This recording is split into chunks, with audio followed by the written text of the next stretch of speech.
Hello friends, एक बार सभी का स्वागत है आपके अपने YouTube चैनल गुरु आर्यभट्ट में। तो इस वीडियो में हम लोग जानेंगे परसेंटेज अर्थात प्रतिशत। और आज हम आपको यह बताएंगे कि केवल एक फॉर्मूले का यूज करके 5 टाइप के क्वेश्चन सॉल्व किए जा सकते हैं। तो क्या आप इसे जानना चाहते हैं कि केवल एक फॉर्मूले से 5 टाइप के क्वेश्चन कैसे सॉल्व किए जाएंगे? अगर हां तो आइए वीडियो शुरू करते हैं और देखते हैं कि एक प्रकार के सूत्र से कैसे यह संभव हो सकता है।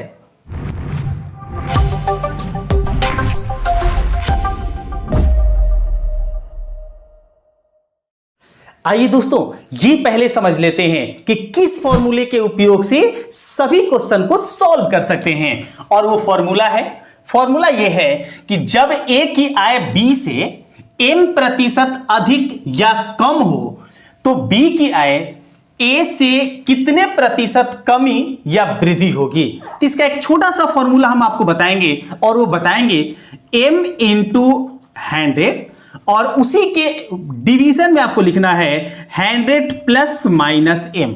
बस छोटा सा परसेंटेज यूज करना है आपको और यही परसेंटेज में आ जाएगा आपका आंसर।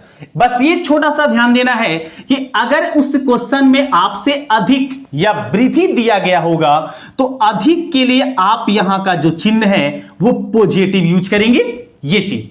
और अगर ये सवाल में आपके सामने कमी दिया गया तो आपको यूज कर लेना है नेगेटिव। अगर ये ध्यान देते हैं तो ये सारे टाइप के क्वेश्चनों को इजी सॉल्व करके बता देगा। तो आइए देखते हैं कि इसका प्रयोग कैसे क्वेश्चनों में किया जाता है। आइए दोस्तों, सबसे पहले जानते हैं इनकम टाइप के क्वेश्चन, जिसमें हम पहला क्वेश्चन आपके सामने लिए हैं कि यदि ए की आय बी से 25% अधिक है, अर्थात ए की जो आय है वो बी से 25% ज्यादा है, तो बी की आय ए से कितना प्रतिशत कम होगा, यह पूछा गया है। अब यहां समझिए कि बी से ए की आय ज्यादा है तो बी कम होगा, कब होगा तो कितना परसेंट कम होगा। तो अब इसको अगर सॉल्व करना होगा तो आप देख लीजिए कि उस क्वेश्चन में दिया हुआ क्या है। तो मेरे पास दिया हुआ है 25% अधिक, अर्थात m के जगह पर हमें दिख रहा है 25, तो आप m के जगह पर यूज कर लेंगे 25। तो 25 गुना लिखेंगे 100 और बटा में आएगा 100 प्लस 25। अब यहां सोचने वाली बात कि प्लस क्यों किए, क्योंकि क्वेश्चन में दिया हुआ है अधिक और अभी जाने थे कि अधिक जो होगा तो अधिक के लिए प्लस देंगे। अब इसे सॉल्व कर लेंगे। ये मेरे पास 25 जैसे है वैसे ही, ये मेरे पास हो गया 100 और इसके बटा में मेरे पास है 100 और 25, तो 125 होगा जोड़ने पर। अब क्या करते हैं, इसको कैंसिल कर देते हैं। तो 25 25 होता है 125 और इसको कटा देते हैं तो 20 25 हो जाता है 100, अर्थात आंसर आ जाएगा 20%। तो फर्स्ट क्वेश्चन का आंसर आ गया 20%। सेकेंड क्वेश्चन देखते हैं उसी टाइप से। तो सेकेंड क्वेश्चन में है यदि ए की आय बी से 20% कम हो तो बी की आय ए से कितना प्रतिशत अधिक है। जस्ट उल्टा पूछा गया है। अब इसको कैसे सॉल्व करते हैं ये देख लेते हैं। तो क्वेश्चन में देखिए दिया हुआ क्या है, तो मेरी इस क्वेश्चन में दिया हुआ है 20% कमी, तो m के जगह पर यूज कर लेंगे 20 और गुना में लिखेंगे 100 और उसी के बटा में देंगे 100 माइनस 20, क्योंकि इस बार माइनस यूज करेंगे क्योंकि कमी दिया गया है। एक बात ध्यान रखेंगे कि प्रश्न में निकालना क्या है इस पर आपको फोकस नहीं करना है, दिया हुआ क्या है इस पर फोकस करना है। तो हम यूज कर लिए 20। अब सॉल्व कर लेंगे तो ये 20 गुने हो जाता है 100 और नीचे मेरे पास 100 में से 20 घटेगा तो हो जाएगा 80 कैलकुलेशन कर लेंगे। तो 20 चौके होता है 100 और 4 से इसको कटा देते हैं तो ये करता है 25 बार में, अर्थात इसका आंसर आ जाएगा 25%। तो इस तरीके से आप एक फॉर्मूले के यूज से इनकम टाइप के क्वेश्चनों को सॉल्व कर सकते हैं। अब देखते हैं इसके दूसरे टाइप को। आइए दोस्तों, इसके बाद जानते हैं मार्केटिंग टाइप के क्वेश्चन, जो मार्केट से रिलेटिव होता है। क्वेश्चन है यदि आम के मूल्य में 30% की वृद्धि हो जाए तो कोई व्यक्ति उसकी खपत में कितने प्रतिशत की कमी करे जिससे उसका खर्च पूर्ववत हो। ऐसे क्वेश्चन आप एग्जाम में जरूर देखे होंगे। तो अगर आप इसे क्वेश्चन को सॉल्व करते हैं तो कैसे क्या करेंगे, तो आपको वही यूज करना है जो अभी ट्रिक बताए थे कि 30% की कही गई है वृद्धि, तो आप m के जगह पर यूज करेंगे 30 अर्थात 30, तो लिख लेंगे 30 गुना 100 और इसके बटा में देंगे 100 प्लस, चूंकि वृद्धि कहा गया है तो प्लस यूज करेंगे, चूंकि अधिक को डिनोट करता है तो यहां आप लिख लेंगे 30। सॉल्व कर लेंगे तो ये हो जाएगा 30 गुना 100 और इसके बटा में इसे ऐड कर देते हैं तो हो जाता है 130। कैलकुलेशन कर लेंगे तो 1 0 से 1 0 कैंसिल होगा, अब ये कटेगा नहीं तो गुना कर लेंगे, 3 से 100 में गुना करेंगे तो हो जाएगा 300 और बटा में आ जाएगा 13, अर्थात इतना परसेंटेज। अगर आप इसे पूर्णांक में तोड़ना चाहते हैं तो वो भी कर सकते हैं। 13 से जब इस 300 में भाग लाएंगे तो ये आएगा 23.1/13 और ये होगा इस प्रश्न का आंसर। अब आइए जानते हैं नेक्स्ट टाइप वो कैसा होता है और उसे क्या इस तरीके से सॉल्व कर सकते हैं। इसके बाद आइए दोस्तों जानते हैं तीसरा टाइप जो मेरा है एरिया टाइप। और एरिया टाइप के क्वेश्चन कैसे हैं, किसी आयत की लंबाई में 20% वृद्धि कर देने से उसकी चौड़ाई में कितने प्रतिशत की कमी की जाए ताकि आयत का जो क्षेत्रफल है वो समान रहे अर्थात बराबर रहे। अब देखिए सेम सवाल उसी कंडीशन के हैं और आयत की लंबाई में वृद्धि किया गया है 20%, तो चौड़ाई को कितना कम किया जाए कि क्षेत्रफल बराबर बना रहे, तो सेम यही कंडीशन यूज करेंगे जो पहले दो क्वेश्चनों में कर चुके हैं। तो 20% दिया हुआ है m का मान, तो m के जगह पर ले लेंगे 20, उसके इनटू में हम देते हैं 100 और उसके बटा में दिया जाता है 100।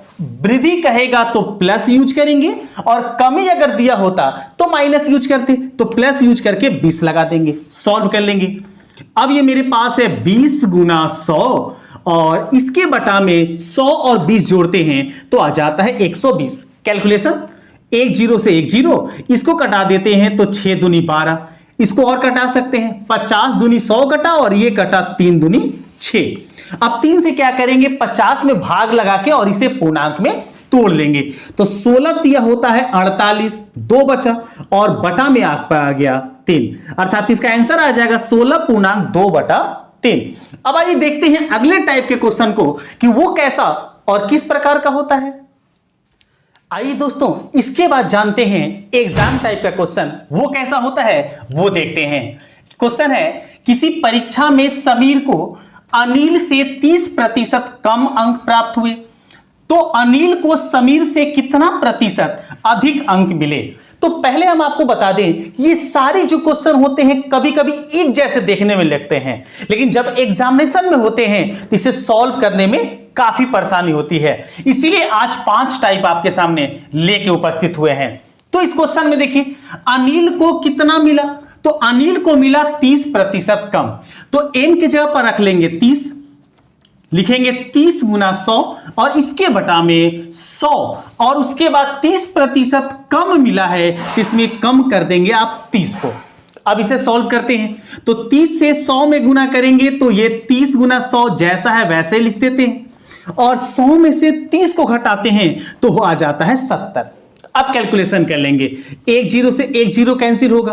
अब 3 से अगर इस 100 में गुना करते हैं तो आ जाता है 300 और बटा में आ जाता है 7। 7 से इस 300 में भाग लगा के इसे पूर्णांक में तोड़ देते हैं। चलिए ये भी काम कर लेते हैं, 7 से भाग लगाते हैं तो 7 होता है 28, 2 कैरी हुआ, 2 और 0 20 हुए, 7 दूनी हो जाता है 14, इस बार 6 बचा तो 6 लिखा गया ऊपर और 7 आ जाएगा नीचे, अर्थात इसका राइट आंसर हो जाएगा 42.6/7%। तो इस तरीके से एग्जाम टाइप के क्वेश्चनों को भी इजी इसी तरीके से सॉल्व कर सकते हैं। अब आइए जानते हैं अगले क्वेश्चन को जो है मेरा नंबर टाइप। तो नंबर टाइप के क्वेश्चन कैसे होते हैं, आइए दोस्तों नंबर टाइप के क्वेश्चनों को देखते हैं और इस ट्रिक से बनाने का प्रयास करते हैं। क्वेश्चन है किसी संख्या को पहले 40% बढ़ा दिया जाता है तो उस संख्या को फिर से कितना प्रतिशत कम करना होगा कि पुनः वह संख्या प्राप्त हो जाए। अब देखिए संख्या में क्या है कि 40% की कर दी जाती है वृद्धि, और संख्या को कितना प्रतिशत कम कहा जाएगा कि वह संख्या प्राप्त हो जाएगा, तो सेम उसी तरीके से बना लेंगे। अब देख लीजिए कि n के जगह पर क्या है, तो लिख लीजिए 40, और 40 गुना लिखेंगे 100, और उसके बटा में वृद्धि है तो हम यहां लिख लेंगे 100 प्लस 40। अगर ये कम ही होता तो -40 लिखते। सॉल्व करते हैं तो सॉल्व करते हैं तो 40 गुना 100 जैसे है वैसे लिखे, और 100 में 40 को हम जोड़ देते हैं तो ये हो जाएगा 140।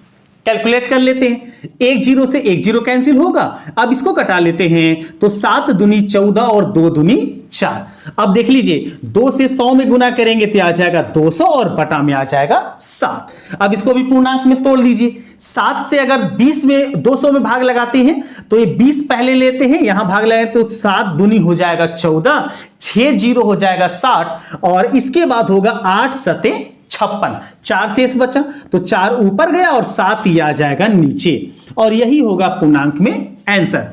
अर्थात उसी संख्या को पुनः 28.4/7% कम करना होगा। तो इस तरीके से केवल एक ट्रिक का प्रयोग करके, एक फॉर्मूले का यूज करके 5 टाइप के क्वेश्चनों को इजी सॉल्व किया जा सकता है। तो इस वीडियो में इतना ही।